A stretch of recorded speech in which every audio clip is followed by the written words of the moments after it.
Hello, my name is Wendy Myers. Welcome to the Live to 110 podcast. You can find me at live to110.com, and you can find this video podcast on the corresponding blog post on my website or on my YouTube channel, Wendy Myers.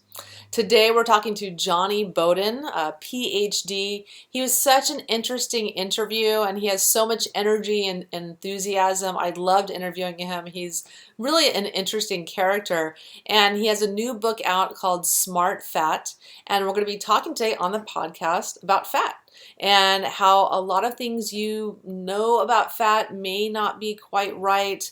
We're going to, definitely go over all those low-fat foods and why they're not good for you, why eating a low-fat diet's not healthy for you, why you need to eat fat to, in fact, lose weight. So very, very interesting podcast. We're going to be talking about what exactly Smart Fat is, his Smart Fat program, and he's also hosting a Truth About Fat Loss Summit, and you can get the link to that in the blog post below. Very interesting summit with 38 experts on fat. It's going to be really, really interesting with like the top health celebrities, top authorities on fat, and busting all those myths about fat. I only said fat about 1,000 times.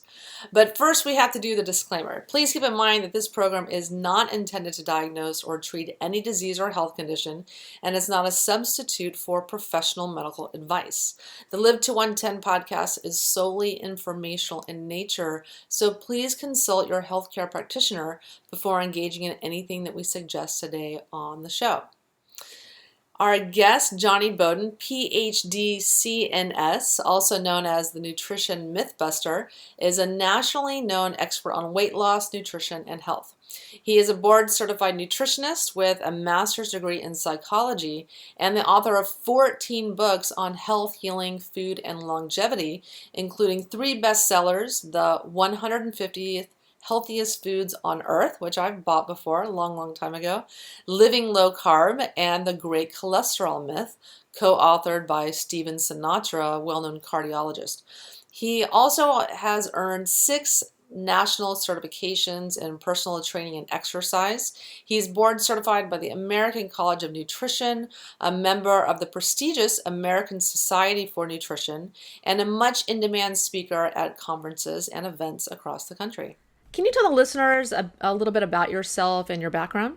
Sure. Well, I came to this field. It's a second career for me. I was a professional pianist and conductor and musician, and I was as out of shape and unhealthy as you might imagine somebody who came up in the sex, drugs, and rock and roll era of Woodstock would be. I thought a healthy breakfast was coffee and an aspirin and around 11 o'clock in the morning. So I was pretty much of a hot mess in terms of my health.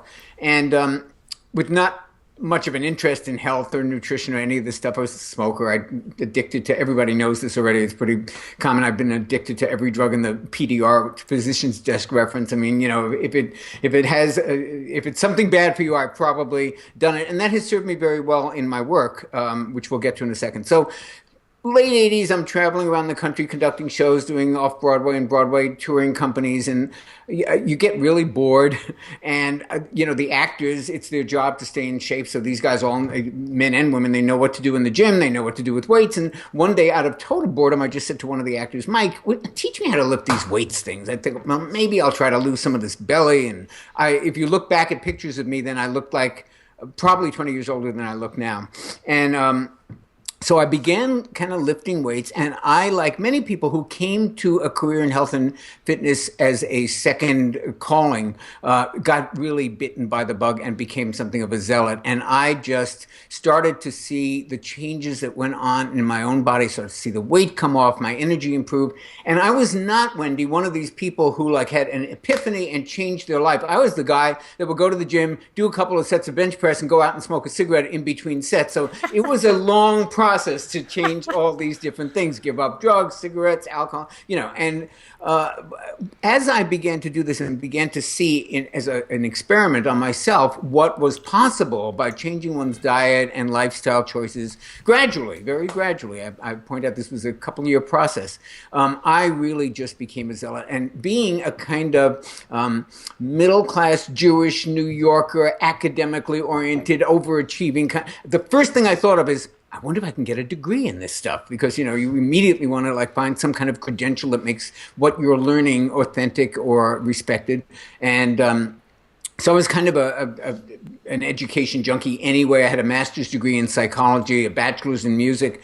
And so I started collecting certifications as a personal trainer. So I went out and got one. I said, this is phenomenal. I love this stuff. I think I want another one. And I ultimately collected 6 of them. And this is still stuff that I'm kind of doing as a hobby. And I'm thinking to myself, boy, getting certified in personal training and aerobics, that would look really good on a Broadway playbill. That's really sexy. Well, in addition to being a conductor, he's also well-known. And so I kind of did it for those reasons. And I was still able to kind of balance my music career with my newfound interest in nutrition and fitness. And as it turned out, it was 1990. And there was this new gym that was opening in New York City. Nobody ever heard of it. It looked really sexy and classy and had beautiful signs. It was called Equinox. And I walk into this tiny little office on Amsterdam Avenue in New York City, where they're putting it together and hiring. And it says hiring trainers. And I walk in with not one day of experience in my life, but 6 certifications. I go, I'm a personal trainer. I'd like to work here. And for whatever reason, God only knows, they hired me. And I started at Equinox, very first club they ever opened. It was a small family business at the time. As everybody listening to this probably knows, it's one of the biggest and most prestigious chains in America. The small family sold out for about $250 million in the late 90s. But I was a floor trainer at Equinox. I rose to become the dean of the Equinox Fitness Training Institute, which is kind of the model for how we train trainers in America these days in almost every gym. And I just loved this stuff, and slowly kind of realized I'm a lot better at this than I am. I was successful as a musician. I made my living. I wasn't aspiring, but there were a lot of people a lot better at that than me, and I was pretty good at this. And because I was a little older when I started, and because I had a background in writing, I had been a writer all my life and an educator, I kind of rose in the ranks pretty quickly, and Equinox started using me as a communicator, as a spokesperson. I started writing. One of my clients was the editor-in-chief of Fitness Magazine, and she brought me on as a contributing editor. I started writing for iVillage. I got my first book deal in 2000 and wrote a book that nobody ever read except my girlfriend and my mother, because it came out the day after 9/11. It was just one of those things. But I kind of changed careers and became a personal trainer. And everything I knew about nutrition, Wendy, I learned from the god-awful American Dietetic Association, which was pretty much responsible for teaching nutrition to personal trainers. And they gave us the same old low-fat, high-carb, crapola message that we've been given for the last 40 years. And I and everyone else I knew swallowed it hook, line, and sinker. And I was one of those guys, just to tell you where, I kind of came from, who would order an egg white omelet. And if there was even a little bit of yolk, I'd send it back, because I just knew if I ate that yolk, I was going to get heart disease, because it was going to raise my cholesterol. I was, So I was a true believer. Early 90s, Equinox hosts a lecture from an unknown biochemist who had just published a book, and he decided to come and do a kind of speaking tour to the professionals in the health field. And we were hosting this talk from a man named Dr. Barry Sears. Now, Barry Sears is the author of created the Zone Empire. The book was called The Zone. It was his first of a series of beautiful series of books. The Zone Diet. There's 100 of them. The Zone this, the anti-aging zone, this zone, the Omega Zone. And Barry spoke, and he had a relatively revolutionary concept. He said, this is not all about calories. This is not all about exercise. Food is information. Food has a hormonal effect. We need to look at not just calories, but the effect those calories have on our hormones, which really are what run the show when it comes to weight loss, fat burning, all the things that you guys all care about, it's not being driven by calories. It's certainly not being driven by a high carb, low fat diet. It is, in fact, being driven by hormones, and we need to adjust our diet in order to have a beneficial hormonal environment where fat loss is actually possible. Well, this flew in the face of everything we had heard, everything. And I remember going up to him afterwards and saying, Dr. Sears, I said, my God, if what you're saying is true, then everybody else is wrong. And I don't know if you know Barry Sears, but he's not lacking in confidence. And he looked at me smilingly and benevolently, and he said, that's exactly right. Everybody else is wrong. And that started a kind of lifelong friendship that I still have with Barry to this day. I just interviewed him recently for my summit, and he wrote the introduction to my first book. And that was the beginning of my kind of opening of my eyes and my emperor's new clothes moment when I realized what we had been taught by the American Dietetic Association was nonsense.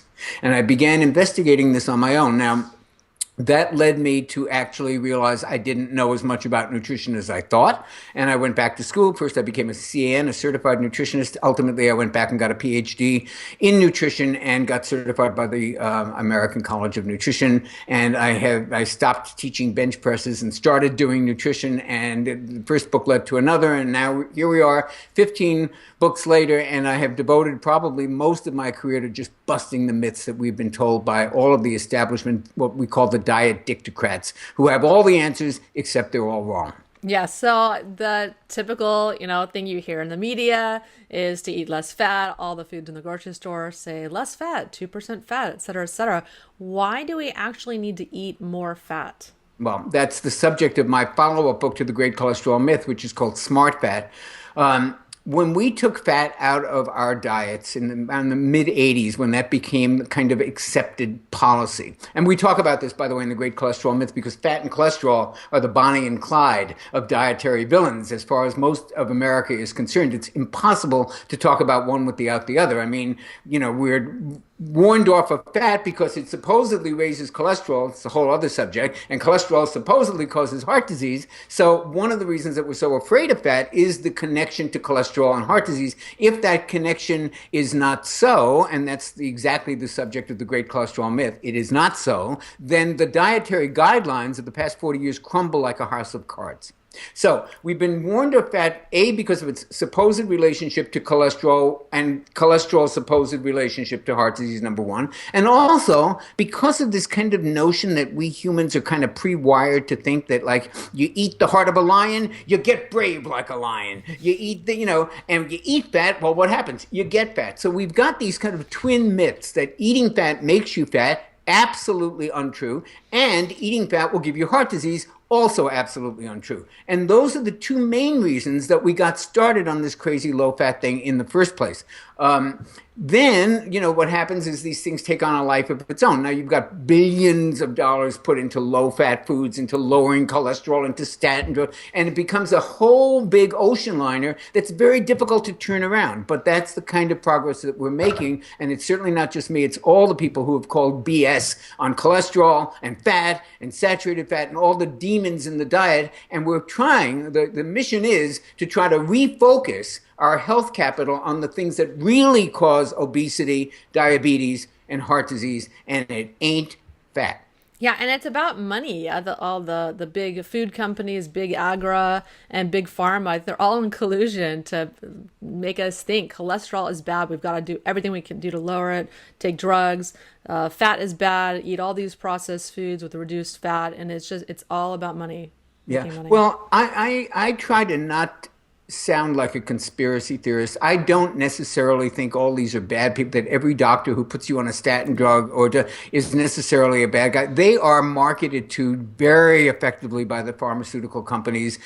They are harassed. They don't have a lot of time to spend with patients. They get 6 or 7 minutes. Most of their time is spent, doing paperwork. They don't have the easiest job either. And they've got these perky little, farm reps who come to their office with samples and graphs and statistics, and it becomes pretty hard to resist this information as it's passed on. So I don't think, that all the doctors and scientists got together, like, the Dick Cheney Energy Committee in secret, and they said, let's screw up the American public. Let's all tell them to stay away from fat, and let's all put them on cholesterol.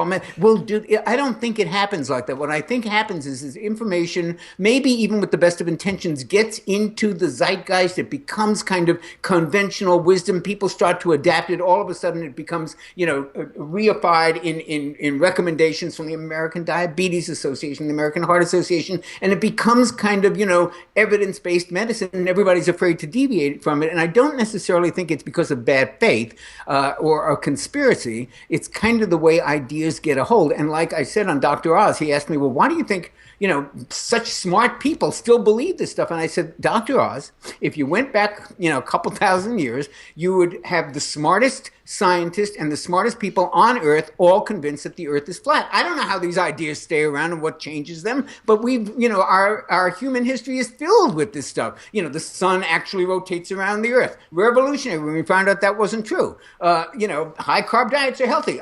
Well, this is the revolution in that. We're finding out cholesterol doesn't cause heart disease, fat doesn't make you fat, and the dietary direction that we have been pointed for the past 40 years is dietary death. And you're seeing the results of it. Don't take my word for it. As I say, we live in California. I just say, go to Disneyland and look around. This is not the template that people were designed to be in. This is not, being 100 pounds overweight, walking around with a Diet Coke in one hand and some horrible, junk food hot dog in the other. This is not the energy level we were meant to have. This is not our birthright. We have been misled, and it is time to set the record straight about fat, cholesterol, and diet. Yeah, and so you're referring to people who are overweight. I mean, can eating more fat help you to, in fact, lose weight? Yeah. The sad part about the whole overweight mythology is that it's very victimizing.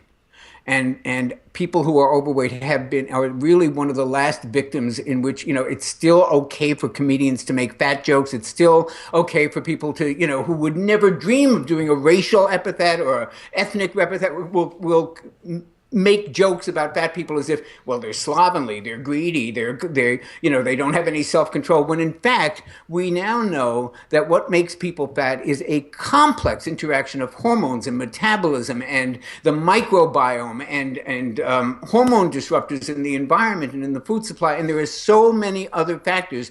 And this notion that people are just not following the advice and what's the matter with them and they're so greedy and they can't control themselves is not only disempowering, but it is so sad, and we will look back on it 50 years from now when we've sorted all this out and go, oh my God, what were they thinking? Yeah. Yeah. And so, your book is called Smart Fat. What exactly do you mean by smart fat?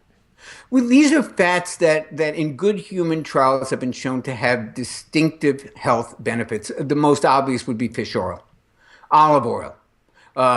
These are fats that we know are associated with good health outcomes in many, many studies, from just ranging back over the years.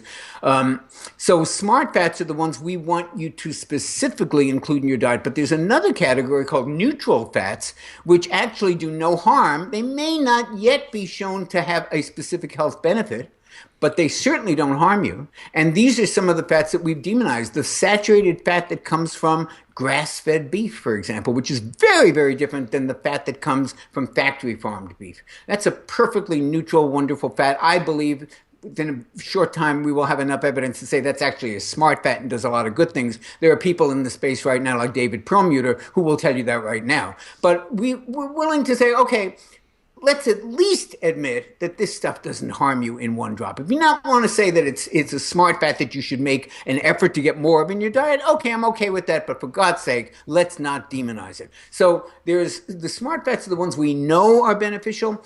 I personally, I don't know that my co-author would necessarily agree with this. He was a little more conservative than I am, but I would include Malaysian palm oil as a smart fat. That's that red, delicious oil that is so neglected because it's a saturated fat, but actually the reason it's red is because it contains all these carotenoids and all these tocotrienols, which are really great compounds, The bad fats, interestingly enough, and this is the notion that was so hard to really attack in smart fat and to get people to understand is there is good fat and bad fat. It just doesn't divide along the metric that we all think it does. We all think bad fat, if you ask the average person, even educated person who reads about nutrition, you said, what's bad fat? They're going to say, well, saturated fat, animal products, trans fats. Well, they're right about the trans fats, but they're wrong about the animal products and saturated fat. And if you ask them what are good fats, they're going to say vegetable oil. Well, they're wrong about that too, and here's why.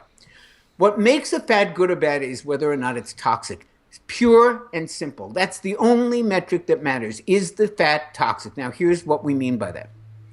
Every mammal on the planet, you, me, the monkeys, the dogs, the cats, anything, any mammal, stores toxins in their fat. If you take cows and you raise them in this horrific environment known as a feedlot farm, what they call CAPOs, confined animal feeding operations, they're vast, multi-acre areas in which cows are raised in tiny little stalls. They're force-fed, number one, grain. Grain is not their natural diet. It makes their stomachs acid. Now we need to give them more antibiotics. In addition to the antibiotics that fatten them up, they need antibiotics just not to get sick because of the conditions they live in and the food they're forced to eat. All of the pesticides of that crappy grain get stored in their fat. The antibiotics get stored in their fat. The steroids that they're given to grow faster and get fatter, stored in their fat. The bovine growth hormone, stored in their fat. Well, that fat is a toxic waste dump. But not because it's saturated and not because it comes from an animal. Give you an example. Here in California, where you and I live, we had an E. coli scare a couple of years ago. I don't know if you remember that. Yeah. It was traced to a crop of spinach. At one point, you couldn't go into a Subway sandwich stop and get spinach. It had all been recalled. Not one health professional went on the air and said, guys, spinach is bad for you. Everybody intuitively understood that a crop had been contaminated. Spinach is a great vegetable. Are you kidding me? But what happened is this particular crop got contaminated and it wound up in all the supermarkets and they had to recall it. Well, that's the way to think of animal fat.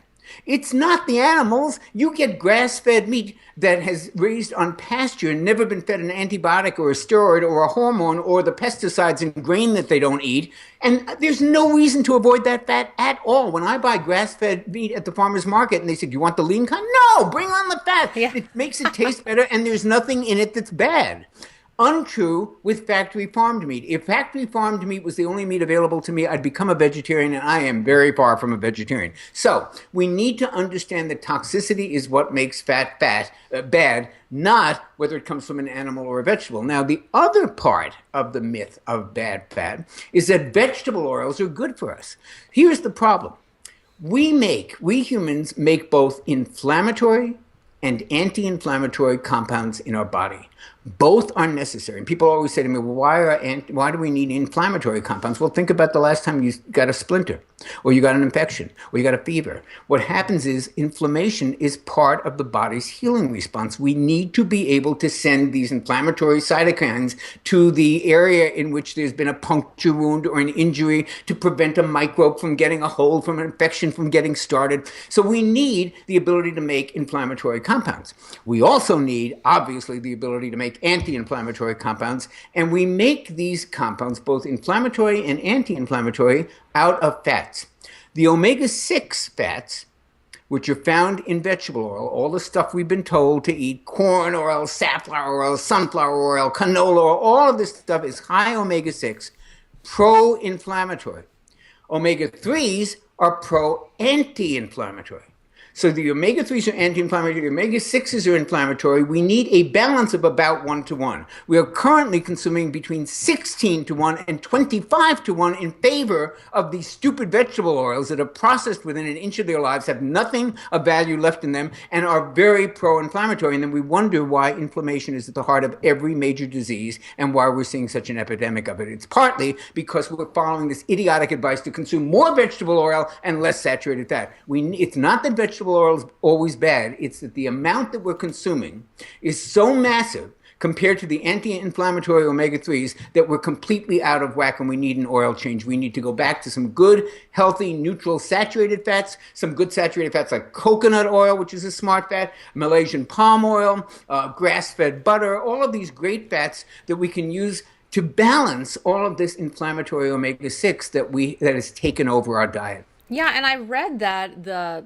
ratio of omega 6 to omega 3 should be about 1 to 1 or one to One to two, and now it's 1 to 25. That's what I'm saying. That's It, exactly it's right. it's so out of whack with our natural diet, That's and that's exactly why right. we're all sick. That's So right. let's talk about heart disease. And the status quo thinking is that saturated fats lead to heart disease.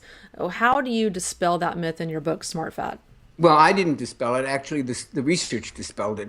In the last 5 years, there have been at least two. I think there's really, at this point, probably three or four, but there are two that I know of and can quote right away. Two major meta analyses that actually looked at exactly this question. Now, let me explain how I think the best way to explain this is I have some great visuals that I use when I'm lecturing about this, but I'll try to put it in verbal terms.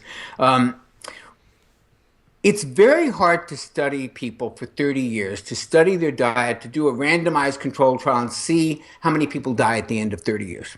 And when you're looking at heart disease, that's what you really care about. Cholesterol is just a marker. And people believe that it's a great marker for heart disease. We talk in the book about why it's a terrible marker for heart disease. Half the people admitted to hospitals for cardiovascular disease of any kind have perfectly normal cholesterol. So it's a lousy marker, but we think it's a great marker.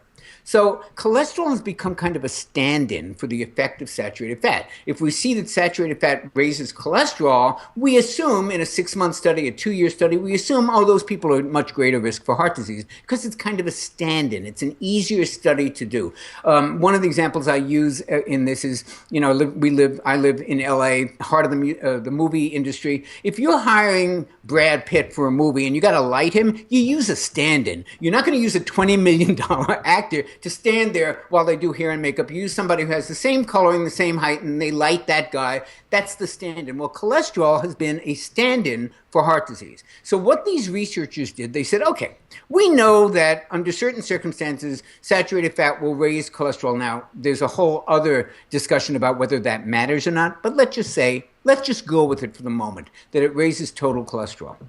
These researchers said, what happens if we take out the middleman?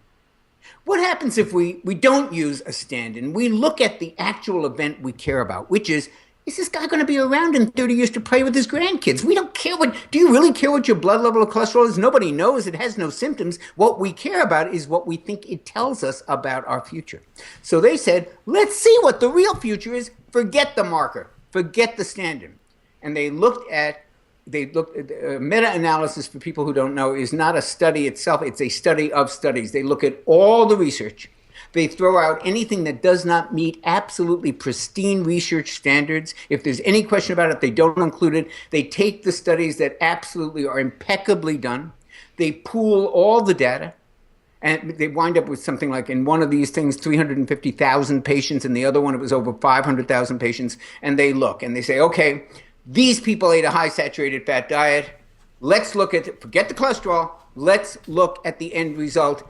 Did that saturated fat in any manner, shape, or form have an effect on heart disease? In both meta-analyses done independently in different journals, the answer was a resounding no. It has no effect on dying, cardiovascular disease, heart disease, or anything else. So have that steak. Yeah. Well, no. Now, wait a second. That's the problem with sound bites and Twitter. Have that steak if it is grass-fed, because you don't want the toxins that come with the fat when it's not grass-fed, and bring down the contribution to your diet of all of these processed carbs. Often when we find something that's really good, like olive oil, Americans will often think, oh, olive oil, that's good. I'll add it to my cornflakes. I mean, no, the idea is to eat that instead of some of the stuff that's making you fat, sick, tired, depressed, and old. That's the juggling act there. So it's not just eat the steak, go into McDonald's, order a steak. No, we don't want you to eat that either, because that'll make you unhealthy for a dozen other reasons, all of which we just talked about when we talked about toxins. But yes, there is nothing to fear from a grass-fed steak at all. So you've established saturated fat does not cause heart disease. What actually is causing heart disease? We identified in Smart Fat, we identified 4 factors, and believe me, we know there's many others. There are theories that viruses have a big effect on heart disease, and there are many different things, genetic factors, the susceptibility, but we identified four major factors we can actually do something about.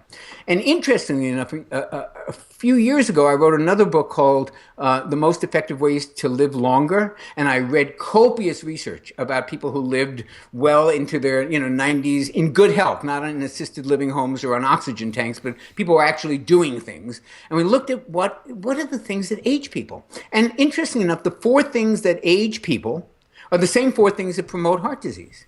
And they are inflammation, oxidative damage, stress in your life, and sugar in your diet. The same damn four things that make you old also give you heart disease. And this insane concentration on lowering cholesterol, which makes not a whit of difference in terms of protecting people from dying, has been the sole focus of our efforts to reduce heart disease. And what we should be focusing on are the things that we can that actually make a difference, like inflammation, oxidative damage, lowering stress in our lives, lowering sugar in our diet. Those are the things we can actually do something about. Triglycerides, easy to lower, big risk factor. Inflammatory measures like homocysteine, relatively easy to bring down. Those are the things we should be looking at. For God's sake, let's get off this crazy cholesterol kick. Yeah, I 100% agree with you. So you have a program you talk about in your book, the 10-5-5 program. Can you explain what that is exactly? It's really easy. It's this, the Smart Fat program basically says, here's what you need to do. You need to get 5 good servings of Smart Fat a day. You need to get 5 good servings of what we call clean protein, which is everything we talked about, as long as it's not, factory farmed or farmed salmon, whether it has PCBs, just, clean sources of protein, 5 of those a day, and 10 servings of fiber. Now, here's the important thing about fiber. I've been an advocate for low-carb diets probably since 2004 when I wrote Living Low Carb. At one point, I was a consultant for Atkins. So I'm a big believer in higher fat diets. There is one bugaboo, one Achilles heel in those diets, and they tend to have too little fiber. And that's because protein doesn't have any fiber and fat doesn't have any fiber. When people take out all the carbs, they misunderstand and think they shouldn't eat vegetables or beans or nuts or any of these things. They wind up with a very low fiber diet. Fiber is associated in every single epidemiological study ever done. Higher fiber diets associated with better blood sugar control, less rates of diabetes, less obesity, general well-being, just a better digestive health. Everything goes with high fiber diets. So we created a high fat diet that also is high fiber. And the 10 in the 10-5-5 is 10 servings of fiber a day. Yeah, I love it. That's been my biggest beef with the low carb diets is that they, account, artichokes have 17 grams of carbs. Oh my God. So no, don't that's eat the them. we don't think that. We do not do that. Yeah. We're not big fans of grains. I'll be honest with you. I think we can live very healthy and a nutritious life without touching grains. I'm not saying that nobody should eat grains, but I'm saying we eat too many of them and that they're not really necessary in the diet. That said, we don't forbid things like that in the Smart Fat program, but we really urge people to stay away from the wheat and the grains, and to the extent that you want things like that, to stick with the occasional serving of sweet potato, quinoa, which isn't really a grain, but kind of functions like a grain, eats like a grain, tastes like a grain, cooks like a grain, but it's really a seed, but who cares? And things like that, sweet potato and quinoa, and the occasional serving of brown rice in small quantities. We are big proselytizers for beans and legumes, which are kind of a mixed food that's carbs and protein together, but loads of fiber.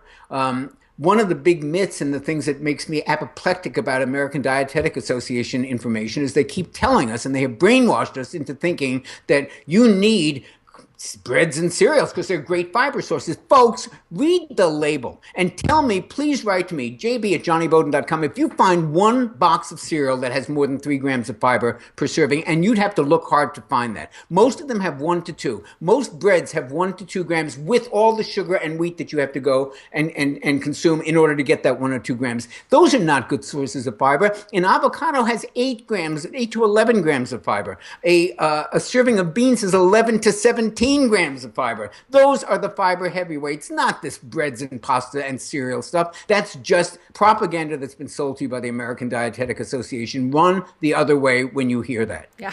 Well, that's what I really like about your book is that you're a proponent of vegetables and beans and things like that. I think that's something Absolutely. that when I've done low carb diets or attempted them, in the early days when I was experimenting, that just did not intuitively make sense to me. And Yeah. I rejected the diets because of that. But it makes so much more sense. So thank you for And, clarifying that. Sure. And let me be clear also that I have said for my entire 25-year career, I think from the very first day I had a public platform, I've said nothing, no diet, no program fits everybody. There is no such thing as the perfect diet. There is only the perfect fit between eating plan or eating pattern and person. Some people do okay with dairy. Some people can eat grains. Not a lot, and there's some consequences, but for some, really not that many. And the same thing with beans. The paleo people are very anti-beans because of the lectins, but we think only about 10% of people are affected by lectins. So beans are a great source of antioxidants and fiber, and you've always got to kind of figure out what works for you. But I'll tell you what doesn't work for anybody, and that's a high sugar diet. Yeah, absolutely agree. A lot of people are allergic to sugar, have sensitivity to it. So you're very fittingly doing a summit called the Truth About Fat Summit. So what can people expect when they, join your summit? The truth about fat loss. Yeah.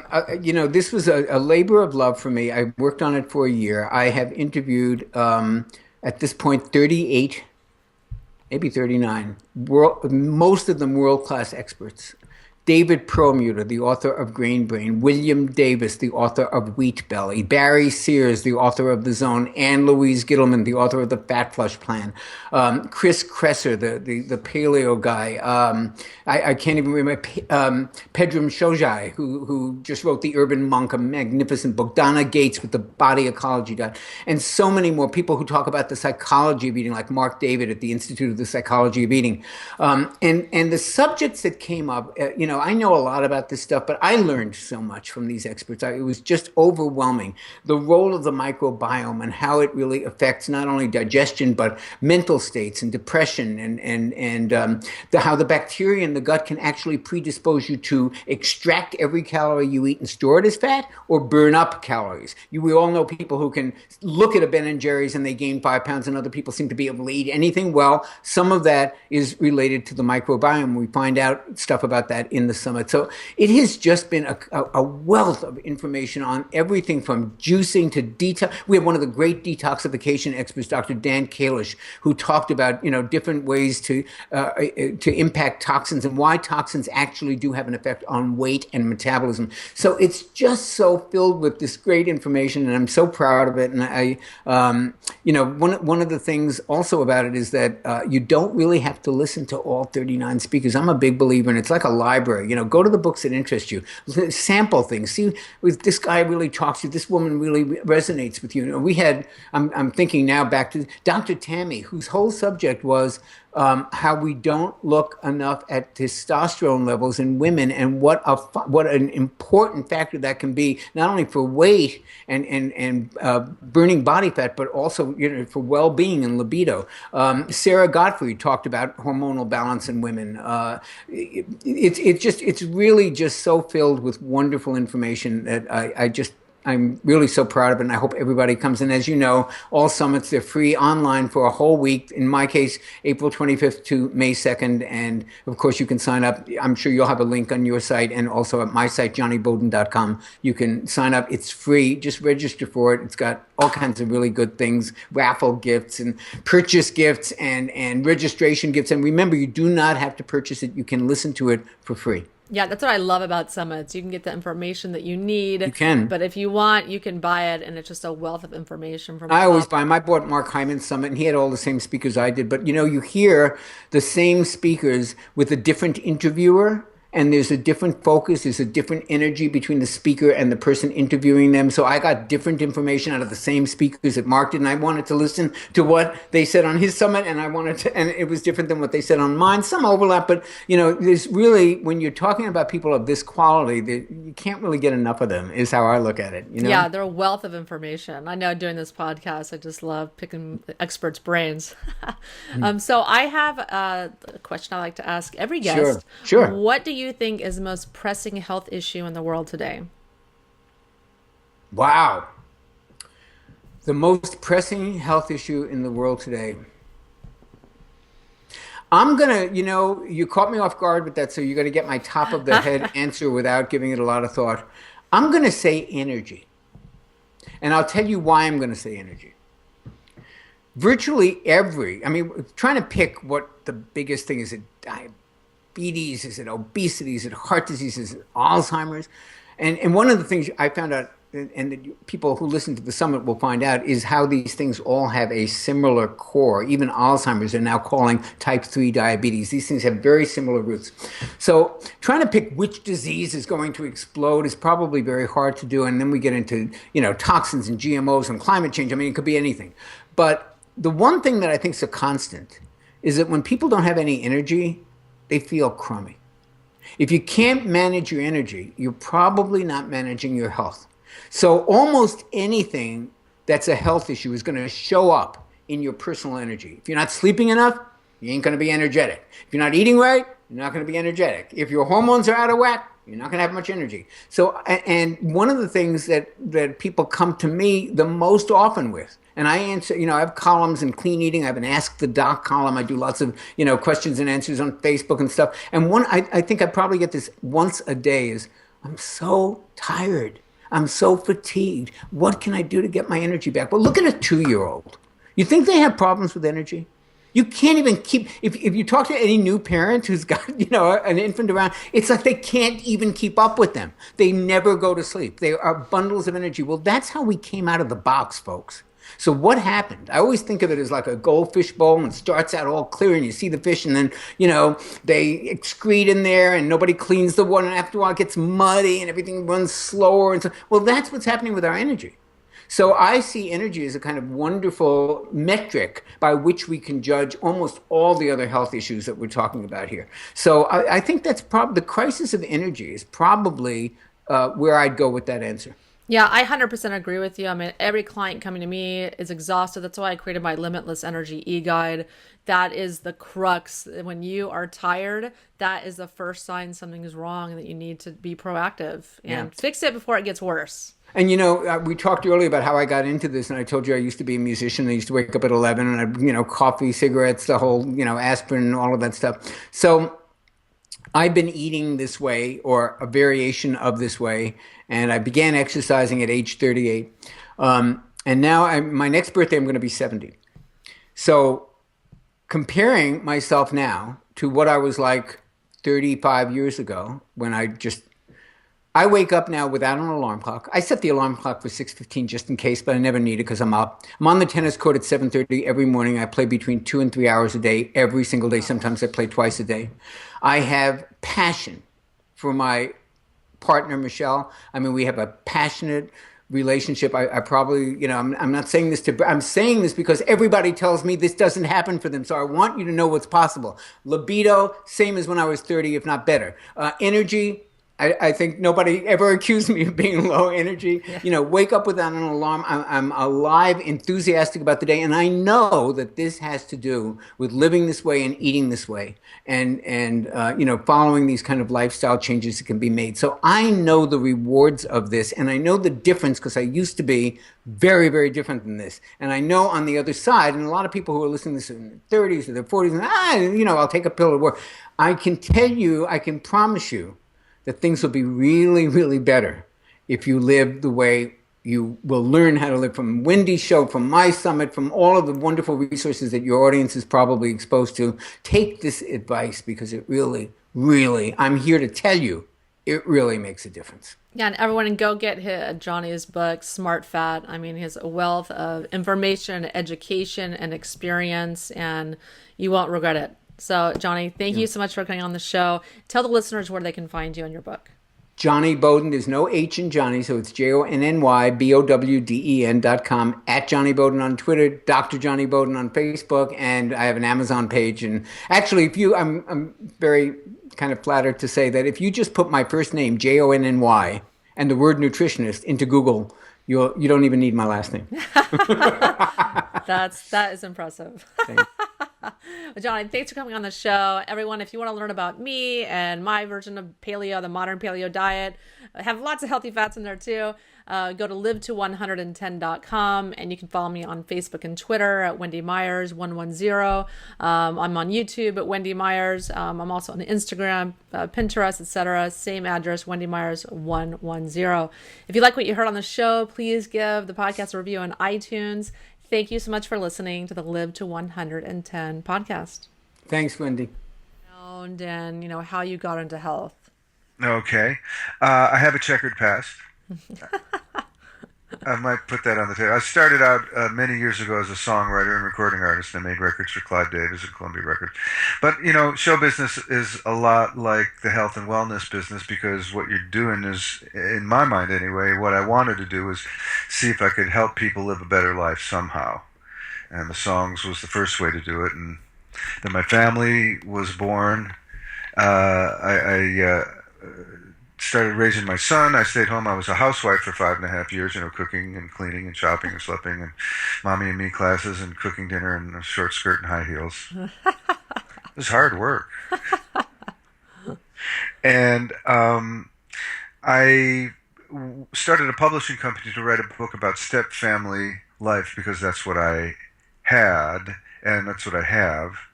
And after a couple of years of learning the publishing business and getting ready to go out and be a parenting expert, Will Rogers style, because I don't have a degree and I didn't want one, but I could tell stories and sing songs, which is what I still do, except I don't really sing about vitamins.